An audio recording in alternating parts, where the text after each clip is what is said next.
Bismillahirrahmanirrahim. Assalamualaikum warahmatullahi wabarakatuh. Sahabat-sahabat yang dikasihi sekalian, pertamanya syukur kehadirat Allah, dipanjangkan umur kita, sehinggalah kita dapat bersiaran untuk siri ke-8, sirah Nabi kita berasaskan kepada satu kitab Ar-Rahiqul Maktum. Dan pertamanya saya memohon maaf kerana terlewat sedikit program kita malam ini, dan barangkali audio kita dapat didengar dengan jelas ya. Di samping kita share dahulu dengan sahabat-sahabat, kita panjangkan dulu share sebanyak-banyaknya, kemudian kita test juga audio kita boleh dengar jelas agaknya ya. Terima kasih Muhammad Afiq, saudara saya Muhammad Afiq, terima kasih. Begitu juga Dinda, adik Dr. Siti, Gelandangan Sufi, terima kasih. Sabri Muhammad Zaki, Abang Sabri daripada Johor, terima kasih. Begitu juga Kak Ruzi daripada Kota Kemuning, terima kasih Kak Ruzi. Sahabat saya Rosni, begitu juga Sally daripada Putrajaya. Prof Azmi, terima kasih Prof. Barangkali Prof pun dah share dengan kawan-kawan. Begitu juga rakan-rakan yang lain ya. Baik, insya-Allah kita akan share sebanyak-banyaknya. Okey. Sahabat-sahabat sekalian, seperti mana yang telah kita bincangkan sirah Nabi kita ini, sedar tak sedar dah masuk lapang siri. Dan kita dah habis bahas Nabi petang tadi, sehingga umur Nabi 40 tahun. Umur Nabi sudah 40 tahun. Dan bila sebut umur 40 tahun ni, kita tahulah Nabi SAW menerima kenabian dalam bentuk wahyu. Dalam bentuk wahyu daripada Allah, turunnya beberapa ayat Al-Quran pada malamnya di Gua Hira itu, malam kenabian. Dan tadi dalam siri ke-7 kita dah sebut, rupanya wahyu yang diterima oleh Rasulullah SAW sebelum baginda terima ayat-ayat Al-Quran suratul Alaq itu di Gua Hira, mula-mula Nabi terima dulu apa dia? Wahyu berbentuk mimpi. Wahyu berbentuknya mimpi. Dan kita dah baca riwayat tadi, yang mana Nabi mengalami mimpi sebagai wahyu awal melalui mimpi selama 6 bulan berturut-turut. 6 bulan Nabi kita bermimpi dulu. Dalam mimpi itu kata riwayat, Nabi nampak cahaya terang benderang sampai subuh. Jadi Nabi bangun, bangkit dari tidur, malam esok pula mimpi lagi Nabi. Nampak cahaya terang benderang sampailah bangun tidur pula. Begitulah Nabi alami setiap malam tu, tanpa ada selang malamnya, melainkan Nabi bermimpi selama 6 bulan berturut-turut. 6 bulan berturut-turut. Ni salah satu bentuk awal wahyu, pemberitahuan daripada Allah akan risalah kenabian Nabi SAW itu. Dan riwayat ni kita dah bahas dah siang tadi. Apa yang kita nak sambung ni ialah umur Nabi 40 pada malam di Gua Hira. Dan malam itu pula ulama tidak sepakat.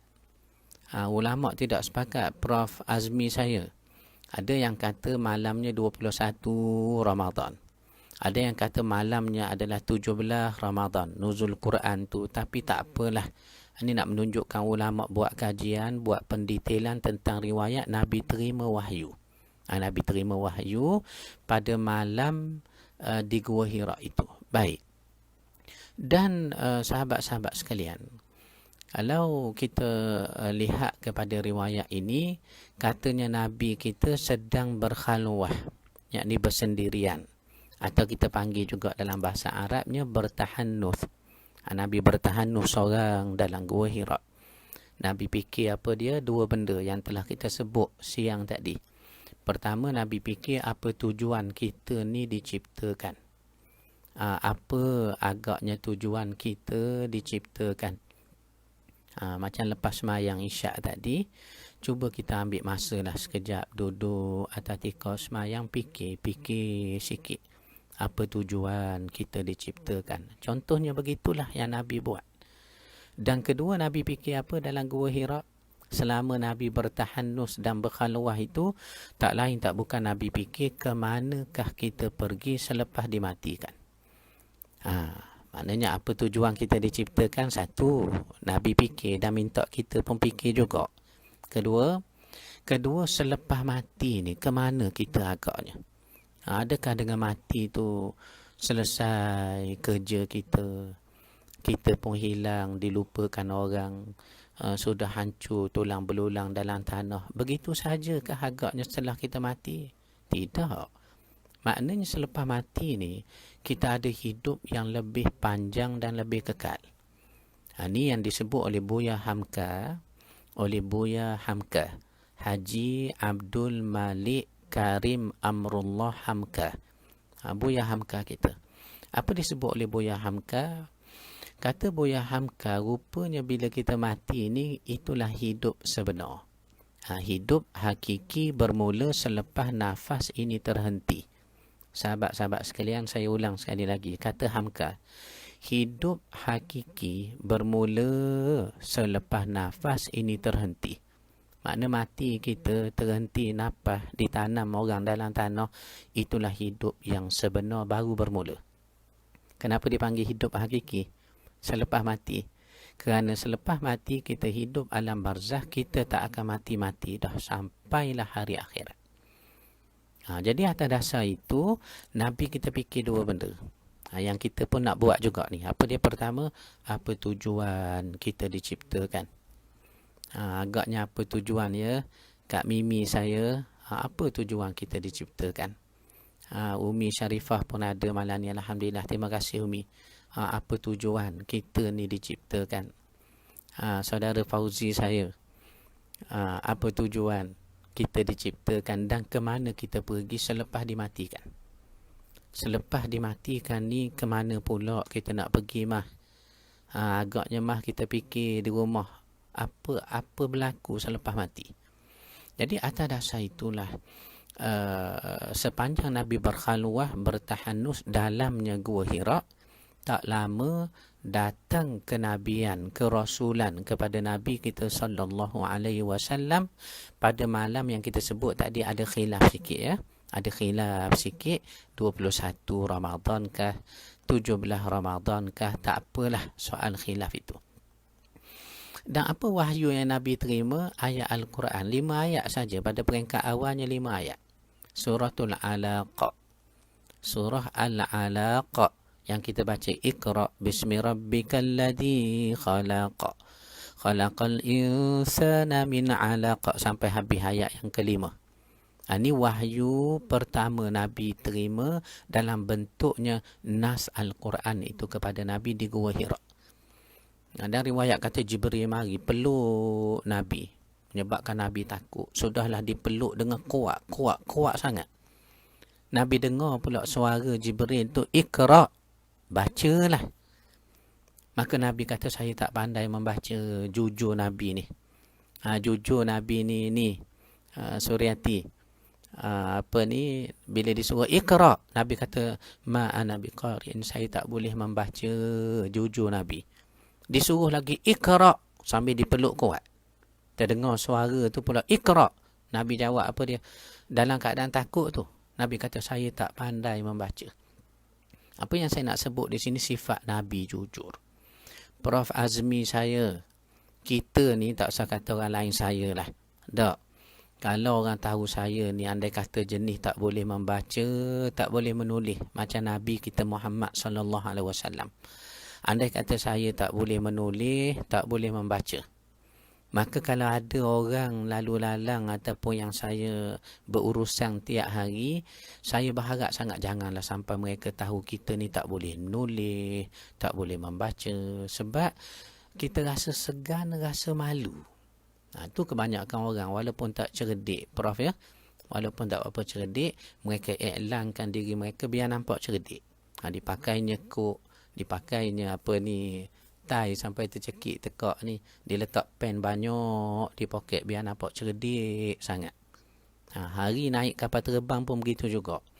Kalau tak pandai bahasa Inggeris macam mana pun, tapi kalau hari naik kapal terbang, di pintu kapal terbang tu stewardess akan apa ni, beri surat khabar. Satu, surat khabar The Star, contohnya orang putih. Kedua, surat khabar berita harian. Tak pandai bahasa Inggeris macam mana pun Prof, hari naik kapal terbang orang ambil The Star juga. Kerana apa? Standard. Kalau tak pandai bahasa Inggeris, rasa rendah diri. Kalau tak boleh menulis membaca lagi lah. Tetapi apa Nabi tunjuk pada kita? Jujur Nabi kita Muhammad sallallahu alaihi wasallam. Jibril kata Iqra, bacalah. Nabi kata saya tak pandai membaca. Tu nak cari orang jujur ni Prof. Allahu akbar. Sukar sungguh nak akhir zaman seperti ini. Terima kasih Pak Long. Ya, clear alhamdulillah. Begitu juga murid saya, sahabat saya Abdul Hakim bin Datuk Azam. Terima kasih Kim. Kak Wan pun dah masuk ya, dah share Kak Wan ya. Alhamdulillah. Kita share sebanyak-banyaknya ya untuk dapat pahala ilmu tu. Tadi video kita tadi sudah dilihat lebih kurang 5,000 view. Ini syukur pada Allah, masing-masing dapat pahala kerana usaha sahabat-sahabat saya bawakan majlis ilmu. Sedangkan kita akan mati, yang kekal amal kita tu walaupun kecil, walaupun hanya tekan butang share sahaja. Ya. Abang Rahim, terima kasih. Abang Rahim saya, jelas suara Abang Rahim ya. Alia, terima kasih, nampak selalu share di Facebook kita. Begitu juga sahabat saya Ustaz Zamri, Abang Zamri saya. Tanjak lain pula, betul, malam ni tanjak lain pula, kita panggil tanjak balung ayam malam ni. Begitu juga abang Syam saya. abang Syam saya, terima kasih. Ma Bakar Musa, terima kasih daripada Manir, clear. Abang Din Kamaluddin pun ada malam ini. Begitu juga rakan-rakan yang lain ya. Adikku Ni Iznan, terima kasih daripada Labuan. Begitu juga saudara saya Kamaruddin Kartu, terima kasih. Kita share insya-Allah ya majlis ilmu kita ini. Okey, baik, kita nak sambung. Baik. Nabi kata apa dia? Saya tak pandai membaca, tak pandai. Disuruh Jibril berkali-kali, Nabi kata tak boleh membaca. Ni riwayat sudah maklum, kita tahu. Maka sehinggalah bila disuruh lagi oleh Jibril, Iqra, kata Jibril, maka Nabi faham. Ini nak menunjukkan Nabi ini dengan kegenuinan, yakni keaslian, memang orang Arab yang betul-betul Arab. Yang betul-betul Arab. Maka Nabi tahu. Bila disebut Iqra dengan maksud baca, bila Nabi kata tak boleh membaca, tetapi masih disuruh Iqra juga, Nabi nafikan lagi, saya tak boleh membaca. Disuruh lagi Iqra, Nabi masih ulang kata saya tak pandai membaca. Tetapi bila disuruh lagi Iqra, Nabi kata apa dia? Apa terfikir pada Nabi? Sehingga terbentuk satu definisi bagi kalimah Iqra dalam bahasa Arab. Kerana Nabi kita sallallahu alaihi wasallam adalah orang yang paling fasih perkataannya, paling tinggi percakapannya, paling tepat penggunaan kalimahnya. Dan riwayat kata Nabi ni bila bercakap tidak panjang. Tidak panjang. Habis kenapa kita bercakap panjang? Sebab kita bukan Nabi, tuan-tuan. Nak kena beri faham tu kadang nak pilih bahasa begini, nak kena bahasa begitu. Macam saya ni bercakap pun tak semua orang faham, Prof ya. Pula cakap Kuala Berang, cakap Ulu pula, taklah semua orang faham. Tapi harapnya dapatlah ambil sikit sebanyak apa benda yang kita belajar ni. Jadi Nabi SAW bila disuruh Iqra kali ke berikutnya, Nabi faham. Iqra di sini bukan maksud baca, tapi maksudnya ulang, maksudnya ulang balik. Maka Nabi ulang Iqra. Maka Jibril teruskan wahyu, Bismi rabbikal ladzi khalaq. Apa Nabi buat? Nabi ulang lagi, Bismi rabbikal ladzi khalaq. Khalaqal insana min 'alaq. Nabi ulang. Nak menunjukkan kepada kita bahawa Iqra ni sehingga terbentuk definisi makna bagi kalimah Iqra. Bukan saja baca. Iqra juga maksud dia ulang. Bukan saja maksud reading, tetapi maksud juga reciting, ulang-ulang, recite, ulang. Jadi atas dasar itu, Nabi ulang balik kalimah-kalimah wahyu, nas Al-Quran yang turun pada Nabi di Gua Hira malam itu. Nak menunjukkan kepada kita, itulah permulaan Nabi terima wahyu berbentuk nas. Dan riwayat kata kita sebut tadi, Nabi takut. Ketakutan. Tak takut apa, Prof? Dalam gelap, duduk seorang-seorang, tiba-tiba mari benda peluk, terasa peluk kuat pula. Dah lah kuat pula terasa dipeluk seorang diri dalam gua yang gelap, bunyi suara pula, Iqra. Tu yang menyebab Nabi takut. Tak usah kata Nabi lah pi. Kalau kita ni sendiri, tak usah kata duduk dalam gua berkemah anak serigala pengakap, tak perlu sebut. Kita pergi masjid je pun. Kebetulan masjid depan rumah, Masjid Al-Hasanah Bandar Baru Bangi ni anjurkan satu program Qiyamul Lail contohnya. Qiyamul Lail. Maka kita pun datanglah Qiyamul Lail pukul 4.30. Toh macam mana malam itu kerah mata kita tak boleh tidur, kita mari awal. Pukul 3 pagi dah sampai dah masjid. Maknanya sejam setengah lagi nak mula Qiyamul Lail. Tak apalah, kita mari awal. Kita pun apa sejadah masjid. Kita pun selepas apa sejadah masjid, kita bersihlah sikit, susung Al-Quran, semayang sunat. Tengah-tengah semayang beri salam, nampak dalam kawasan orang puang tu yang ada langsir tu, kita nampak macam ada orang saja. Nampak pakai telekung tengok kita daripada dalam langsir sebelah orang puang. Apa kita fikir? Bangkali orang puang pemari awal juga nak tahajud malam ni. Tu yang kita fikir. Tapi kita pun tengok pelik. Orang puang tadi tu dalam kawasan langsir masjid, belah orang puang tu tak bergerak-gerak. Tapi tengok kita. Tengok kita. Maka tengah-tengah kita tengok, tiba-tiba perempuan yang renung kita sebalik tabir perempuan tu, dia kata apa? Iqra. Dia kata gitu. Bayang tuan, kita lari walaupun dalam masjid. Walaupun dalam masjid tu, saya nak beritahu dalam masjid. Apatah lagi Nabi dalam gua pi. Dalam gua.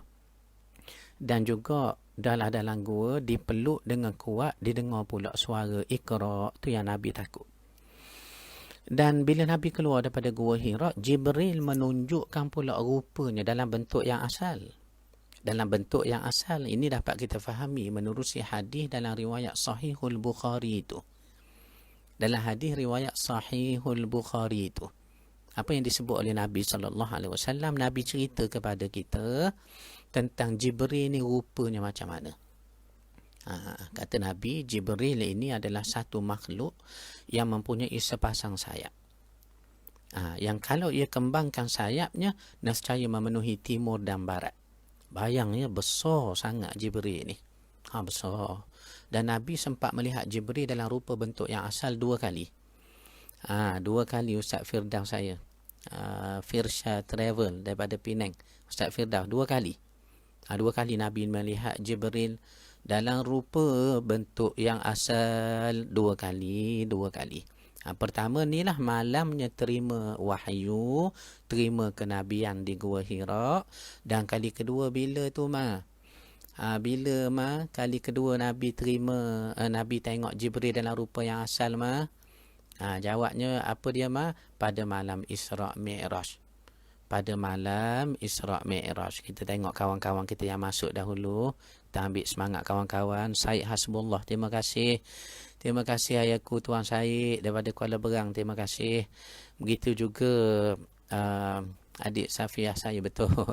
Abang Rahim Bukit Kuda je lah, alhamdulillah. Begitu juga Abang Pi saya daripada kampung saya, Kampung Bulu. Abang Pi, terima kasih Abang Pi. Salihin, terima kasih Hin. Clear ya di Kuantan Hin, terima kasih banyak. Begitu juga Aminuddin Ismail, terima kasih Syekh bersama dengan kita malam ini. Begitu juga Rosli Muhammad Yunus, terima kasih Li, alhamdulillah. Lawa Tanjak Ustaz, alhamdulillah Li.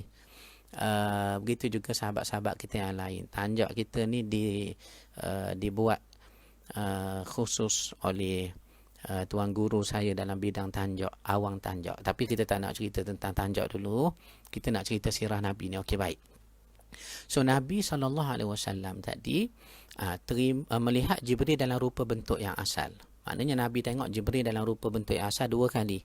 Malam terima kenabian di Gua Hira, dan malam kali keduanya malam Isra' Mi'raj yang akan kita ceritalah bila sampai waktunya nanti. Baik. Dan sahabat-sahabat sekalian, bila Nabi terima wahyu keluar Gua Hira dalam keadaan takut, Jibril menunjukkan, menampakkan dirinya yang asal dalam bentuk yang asal di kaki langit. Makna kaki langit ni antara kaki bukit Gua Hira tu nak naik ke langit tu, ditunjuk Jibril rupa bentuknya yang asal pada Nabi. Apa kata riwayat dalam sirah kita, termasuk sirah Ar-Rahiqul Maktum yang kita belajar ni? Apa disebut?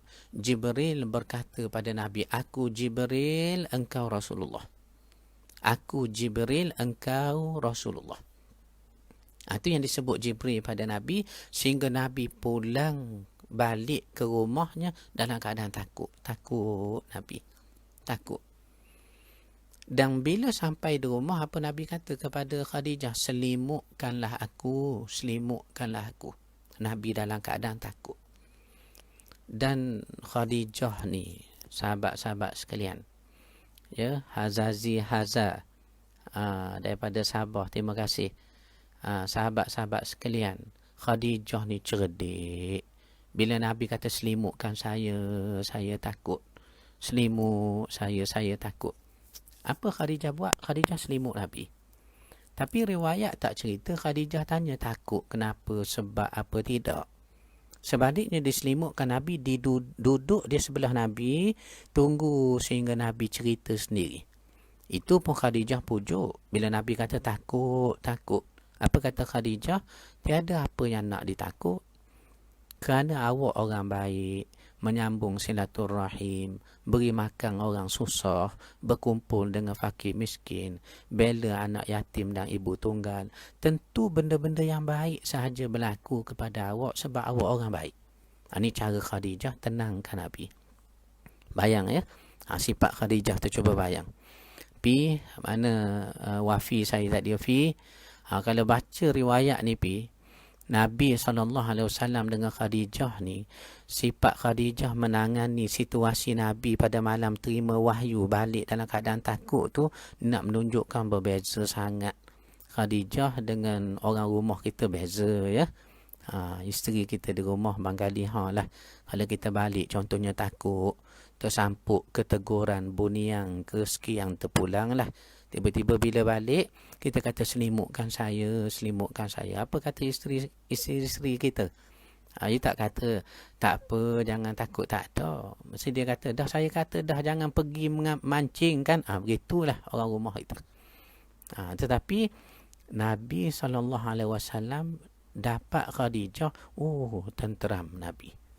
Apa kata Khadijah? Khadijah kata, tak ada apa yang nak ditakut. Awak orang baik, sambung silaturahim, jaga anak yatim, beri makan fakir miskin, disebut kebaikan Nabi dan dikatakan tentu benda yang baik saja berlaku pada awak, tak ada apa nak ditakut.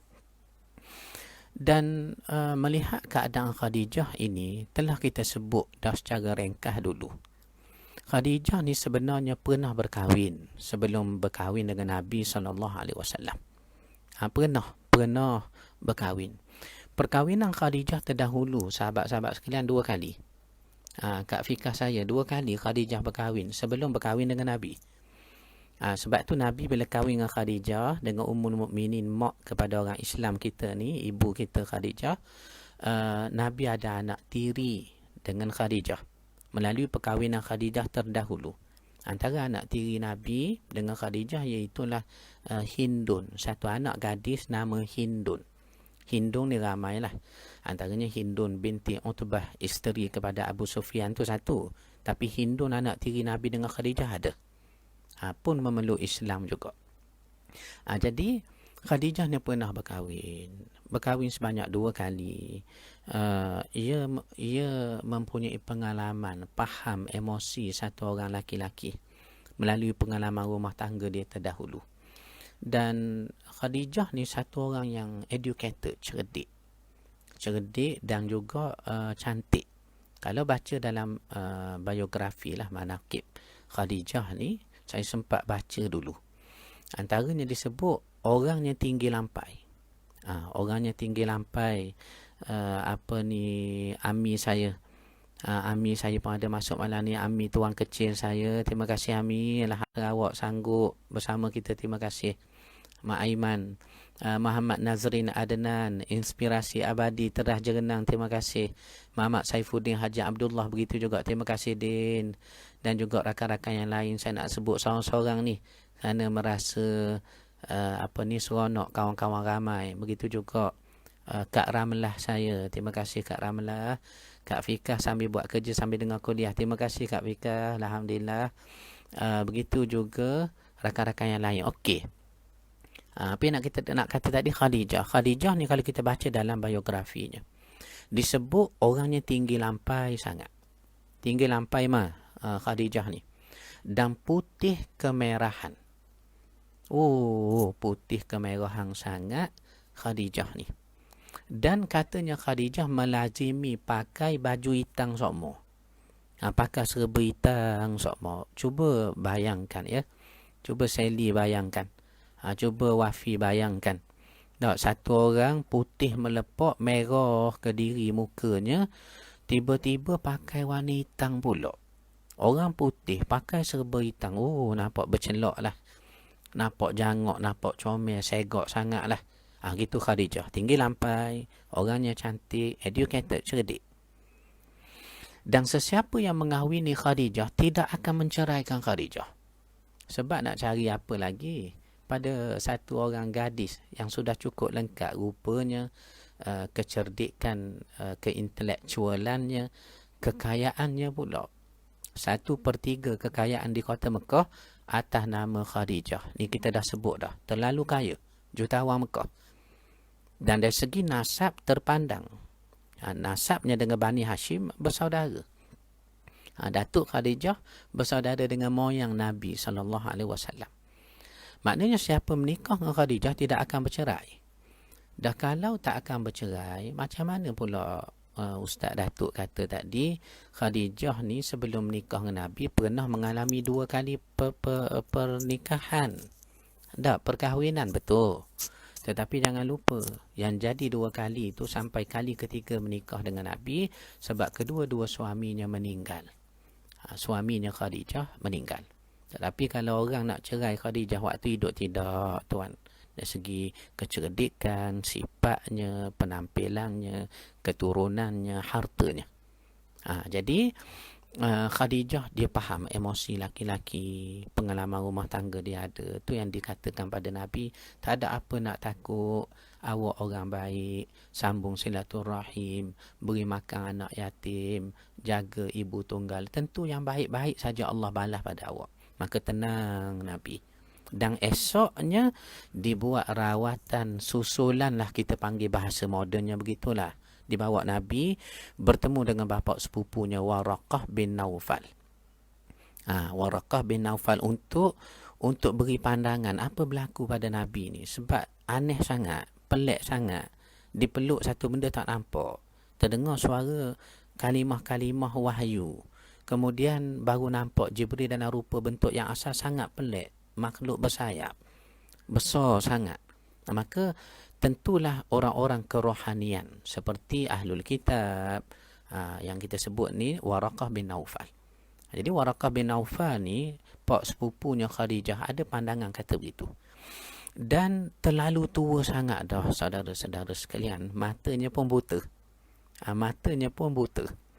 Dah terlalu banyak sangat umurnya. Tetapi Allah Ta'ala beri panjang umur sehingga dia ni ahli kitab yang benar, ahli tauhid. Dia seorang ahli kitab yang benar, walaupun agama Nasrani yang jenihnya ahlul kitab percaya Tuhan tu satu. Bukannya 3 dalam 1, the Holy Trinity yang kita dah sebut tu, Father, Son and Holy Spirit. But they are not 3 God, 1 God tu, Trinity, the Holy Trinity. Yang mana dalam Bible Arab sebut Bismil Ab wal Ibn wa Ruhil Kudus tu. 3 Tetapi Waraqah bin Nawfal bukan berakidah seperti itu. Dia tauhid. Maka dia mentakwilkanlah, kita kata, ataupun menterjemahkan apa berlaku pada Nabi. Apa kata Waraqah? Waraqah kata yang datang kepada kamu itu adalah yang datang pada kamu itu adalah Jibril alaihissalam. Jibril, ataupun digunakan dalam bahasa-bahasa sirah, dia kata namus. Yang datang pada kamu itu dalam gua yang kamu dipeluk dan kamu tengok bersayap itu, itulah namus. Namus. N-A-M-U-S. Namus. Kalau nak eja, nak buat nota, nak hantar dalam WhatsApp group Cikgu Din P. Namus. Dan bila sebut namus, saya teringat riwayat ini bila Waraqah guna kalimah namus. Apa yang datang pada kamu Muhammad di Gua Hira itu namus. Saya terus teringat kepada perkataan Isa bin Maryam, Nabi Isa. Ini menurut kepercayaan sahabat-sahabat kita daripada agama Nasrani, agama Kristian. Ada 4 gospel yang terkenal dalam Bible orang Kristian itu. The Gospel of Saint Matthew, Mark, Luke and John. Matthew, Mark, Luke and John. Dalam Bible Arab disebut Injil Mata, Matthew. Injil Markus, Mark. Injil Luka, Luke. Wa Injil Yohana, John. Jadi dalam 4 gospel yang ada disebut, kononnya Isa bin Maryam ketika nak dakwah kepada orang Yahudi, apa dia kata? Dia kata gini, jangan kamu menyangka aku mari ni nak hapuskan namus. Ini perkataan Isa dalam Bible mereka. Walaupun kita tak percaya, tak apalah. Cuma nak kata kesinambungan kalimah namus itu ada dalamnya kitab orang Kristian, ada pula disebut dalam sirah kita. Ini sebagai percambahan ilmu lah. Jadi katanya, jangan kamu menyangka aku datang nak hapuskan namus, tetapi aku mari nak sempurnakan namus. Maknanya Isa nak beritahu pada Bani Israel, aku bukan mari nak ajar benda baru, nak menghapuskan namus. Namus di sini Taurat Musa yang ada pada kamu. Aku mari bukan nak hapuskan Taurat yang ada pada kamu itu, namus yang ada pada kamu itu, tetapi aku nak sempurnakannya. Maka kalimah namus ni kita dapati kalau dalam Bible merujuk pada Taurat. Kalau dalam sirah kita merujuk kepada Jibril alaihi salam. Jibril alaihi salam. Baik. Sahabat-sahabat sekalian, kemudian apa berlaku kepada Nabi sallallahu alaihi wasallam? Waraqah meramalkan Nabi ini menerima sifat-sifat kenabian, diutus kepadanya risalah kenabian dengan datangnya namus Jibril dalam Gua Hira itu. Maka kata Khadijah, aku mengharapkan engkau menjadi nabi bagi umat ini. Ini kata Khadijah pada Nabi, aku mengharapkan engkau menjadi nabi bagi umat ini. Sebab itulah sahabat-sahabat sekalian, kalau kita baca sirah ni, menangis kita, terutama bila sampai kepada riwayat Nabi puji sokmo Khadijah. Nabi puji sokmo Khadijah sehingga isteri-isteri lain cemburu. Ada riwayat kata Aisyah sampai cemburu sangat. Tetapi Nabi kata tak akan dapat sama dengan Khadijah. Antaranya aku mendapat anak nasab, anak cucu daripada rahimnya, daripada Khadijah. Dengan wanita lain tak dapat. Dengan Khadijah ya. Dan keduanya kerana apa? Dia membenarkan aku ketika orang dustakan aku. Makna di awal Nabi kenabian, Khadijah sebut aku mengharapkan engkau menjadi Nabi bagi umat ini. Menjadi Nabi bagi umat ini. Bayangkan ibu bapa sekalian. Baik itu ayanda saya Cikgu Kasman, begitu juga saudara-saudara kita yang masuk malam ini. Siapa lagi saya nak sebut? Saudara Sabri Abu Bakar, terima kasih Abang Sabri. Begitu juga Kak Ramlah, Kak Kamaluddin, Faiza saya pun ada masuk malam ni Maliman, terima kasih Maliman. Dan juga rakan-rakan kita lain, Pak Cak Haji Arsyad, orang lama di Mekah ni. Ni nak kena dengar betul-betul Pak Cak apa yang nak disebut ni tentang Mekah ni.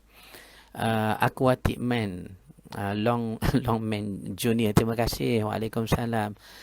Begitu juga sahabat-sahabat yang lain. Okey. Apa yang saya nak sebut tadi, bila kita belajar sirah ni boleh bawa menangis kita. Kerana terkenangkan riwayat yang kita baca dengan keadaan yang kita boleh tengok melalui kesan-kesan sirah itu. Kita pergi ke Ma'la, kita melawat makamnya bonda kita Khadijah binti Khuwailid. Ya, menangis kita. Menangis. Pertama menangis kerana terkenangkan begini. Inilah satu wanita, isteri yang tempat Nabi bermanja. Yang tempat Nabi kita manja sangat dengan Khadijah, satu. Kedua, ia berkorban untuk agama Islam kita ini, hartanya, sekiannya. Sehingga kan Allah puji. Allah menyebut pada Nabi, wahai Muhammad, Allah berkirim salam kepada Khadijah. Bayang sahabat-sahabat sekalian, Allah kirim salam kepada Khadijah. Kita ni tak usah kira lah. Kalau orang kata tu, ketua pengarah JPJ Malaysia kirim salam, terasa besar hati. Ketua pengarah, kawan kita. Tu Tengku Bendahara Tengganu, Tengku Datuk Seri Mustafa kami kirim salam pada tu. Besarnya hati Tengku Bendahara. Tu Tengku Panglima kita, Tengku Badrul Zaman, kita rasa besar Tengku Panglima, rasa besar hati. Tetapi bayangkan, apa kata Nabi? Jibril mari berita pada Nabi kepada Khadijah, istimewanya Khadijah, Allah berkirim salam pada Khadijah. Itu yang saya katakan, bila kita baca sirah, betul-betul kita baca, kita tengok, barangkali menangis kita ya. Boleh menangis kita tengok riwayat itu dengan kesan-kesan yang kita boleh tengok sekarang. Apa berlaku kepadanya Khadijah? Wafat di Mekah tu yang kita sayu tu. Sedang suaminya Rasulullah SAW di Madinah, jauh tuan, 500 km lebih kurang itu. Itu yang kita terasa sayu, ya Allah, sedang suaminya wafat dan dimakamkan di Madinatul Munawwarah. Tu dia ya. Baik. Saudara-saudara sekalian, kita nak sambung lagi ni. Setelah kata Khadijah begitu, bermula kenabian Nabi dan Nabi mendakwahkan risalah itu pada peringkat awalnya secara diam-diam dulu. Diam-diam dulu sebab tak ada lagi arahan ataupun wahyu, perintah suruh beritahu orang ramai, belum lagi. Maka Nabi menjadikan rumah sahabat Al-Arqam sebagai tempat berkumpulnya sahabat-sahabat nak dengar tentang akidah, nak dengar tentang Islam. Al-Arqam Abil Arqam tu. Dan Nabi mengajar senyap-senyap. Berapa lama pi? Berapa lama Cik Wang saya? Lebih kurang 3 tahun. Nabi mengajar diam-diam, bermula tarikh kenabian Nabi terima di Gua Hira. Ya. Diam-diam selama 3 tahun. Di rumah Al-Arqam tadi, Abil Arqam. Sehingga turun ayat Al-Quran yang suruh Nabi apa dia? Nabi kena ngajar secara terbuka dah. Tak boleh dah senyap-senyap, tak boleh sembunyi-sembunyi, tak boleh susuk-susuk ke orang, tak boleh dah. Kena mengajar secara terbuka. Kena sampaikan risalah ini secara terbuka. Ini berdasarkan satu wahyu yang turun pada Nabi. Ketika itu umur Nabi 43 tahun. Turun ayat daripada surah Syu'ara. Daripada surah Syu'ara, juzuk 19. Balik sekarang kita nak tengok surah Syu'ara juzuk 19. Apa disebut? Wa anzir ashiratakal aqrabin. Ayatnya wa anzir ashiratakal aqrabin, dan berilah peringatan kepada kaummu. Mana bila sebut kaum ni, kaum kerabat, ramai. Kaum Bani Hashim mendominasikan Arab. Quraisy tu memerintah orang-orang Arab. Maknanya kaum kerabat mereka kerana perkahwinan kah, kerana memang ada silsilah nasab genealogi kah, maka menunjukkan risalah ni kena khabar secara terang-terang. Tak boleh dah senyap-senyap.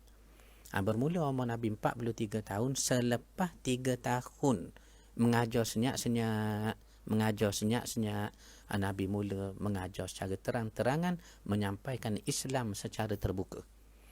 Dan pada awalnya orang Mekah ni bila Nabi kumpul, ni riwayat sudah masyhur. Apa-apa saja riwayat yang biasa kita dengar, mungkin kita nak ringkaskan sangat. Nak ringkaskan lah, sebab benda kita dah maklum. Nabi sampaikan dakwah kepada kaum kerabat, kepada kaum yang ada di Mekah.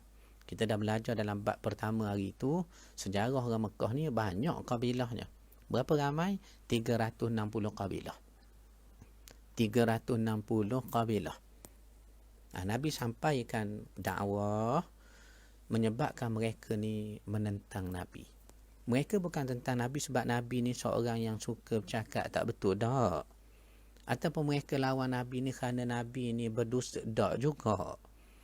Tetapi mereka ni tak boleh terima satu ajaran yang Nabi bawa, manusia ni sama rata belaka, tak ada lebih, tak ada kurang.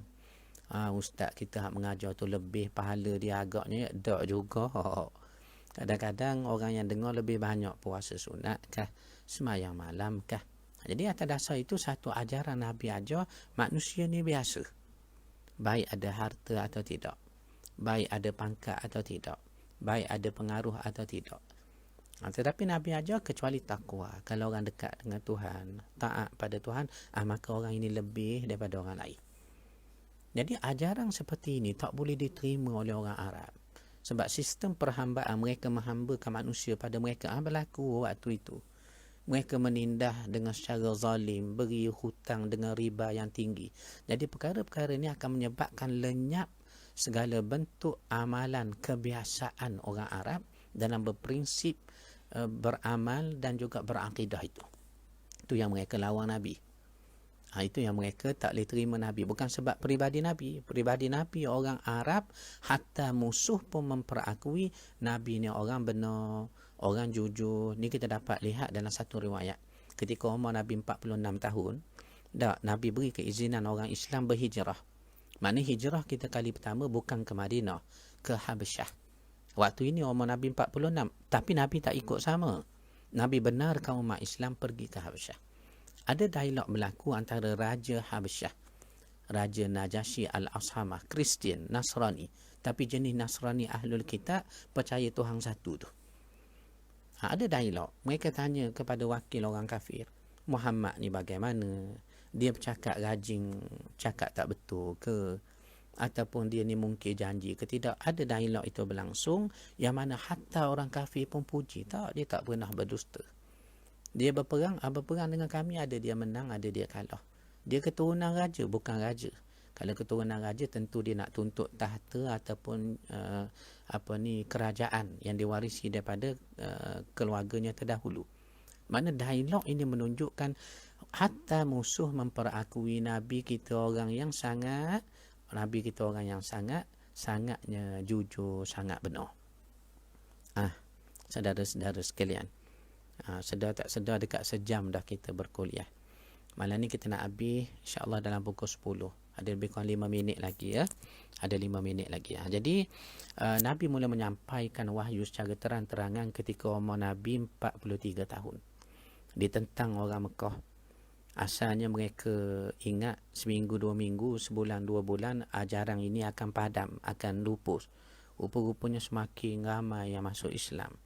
Tetapi yang masuk Islam ramai ketika itu tak lain tak bukan hamba abdi Bilal bin Rabah, keluarga Sumayyah pun masuk Islam, sehingga orang yang paling awal syahid di kalangan umat Nabi Muhammad sallallahu alaihi wasallam, sebagaimana kita telah maklum, Sumayyah. Orang pertama syahid, diseksa, diazab. Ini sebagai usaha orang kafir nak beri orang-orang hamba abdi dan orang Mekah yang datang melihat penyeksaan secara terbuka di padang pasir itu naik takut, jangan masuk Islam. Ini berlaku awal dakwah Nabi secara terang-terangan. Sehinggalah tekanan semakin kuat terhadap Islam.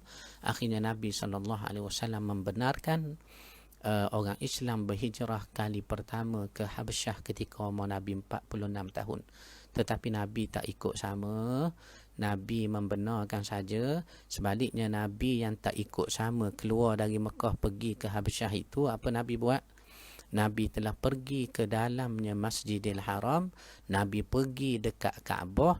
Nabi cari orang-orang kafir. Nabi cari orang-orang kafir yang sedang duduk sekitar Kaabah tu. Ada yang sedang bersandar makan, ada yang berbual dan sebagainya. Apa Nabi buat bila Nabi cari orang kafir jumpa dekat Kaabah? Apa Nabi buat? Bila Nabi sampai depan mereka, riwayat kata Nabi membacakan Al-Quran secara mengejut.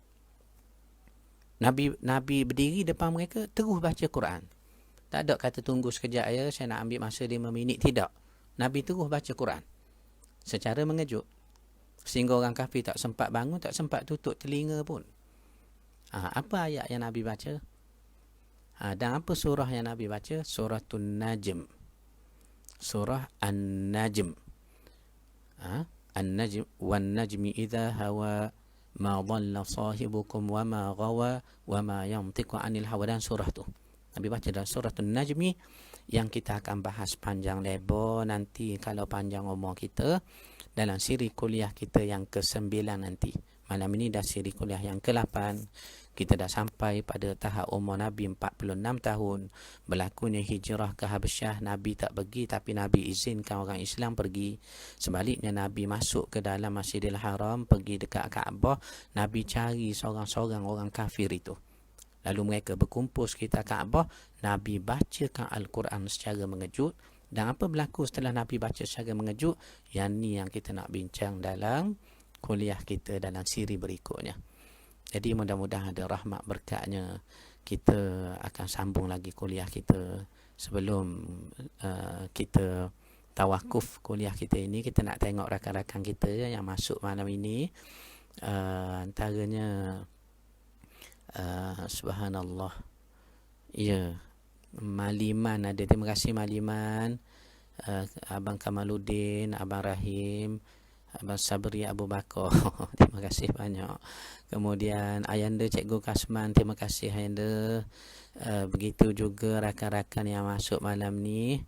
Siapa lagi ni? Azmi Abdul Rashid, terima kasih Azmi. Cik Wan, terima kasih Cik Wan. Lama tak jumpa. InsyaAllah kita jumpa Cik Wan. Mudah-mudahan Cik Wan. Begitu juga Muhammad Hamizi, Pak Long ada malam ni. Kak Wan Arita saya pun ada. Nyonya Ali ada, terima kasih. Begitu juga rakan-rakan siapa lagi ni, Haji Muhammad Arsyad kita, Pak Cak, orang lama di Mekah ni. Begitu juga Kak Farah Majid, Inspirasi Abadi, terima kasih Inspirasi. Abdul Hakim, terima kasih Kim. Kak Ramlah saya, ya, kita dah masuk siri 8. Sekali lagi siri ke-9 insya-Allah. Kemudian Nur Aini Haji Diraman, terima kasih ni. Azrai, terima kasih Azrai. Begitu juga Maizatul Akmal, terima kasih Mai, alhamdulillah. Radin Jamaliyah, terima kasih hadir malam ini. Prof Azmi saya. Bobby Bull, terima kasih Bobby. Farhan Arifin begitu juga, terima kasih kerana share, panjangkan ilmu, dan rakan-rakan kita yang lain yang saya kasihi sekalian.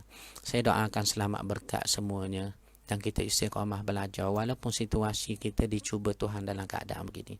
Allah balas kebaikan pada kita, Allah balas kebaikan kepada ibu bapa kita, generasi kita hendaknya. Mudah-mudahan selamat berkatnya. Begitu juga Awan Tanjak, ni tuan guru saya ni tuan, pembuat Destar dan juga Tengkolok, saudara Awan Tanjak, guru dalam bidang tanjak saya. Mudah-mudahan selamat berkat ya semua sekali. Terima kasih Rasni. Assalamualaikum warahmatullahi wabarakatuh. Alhamdulillah Rabbil Alamin.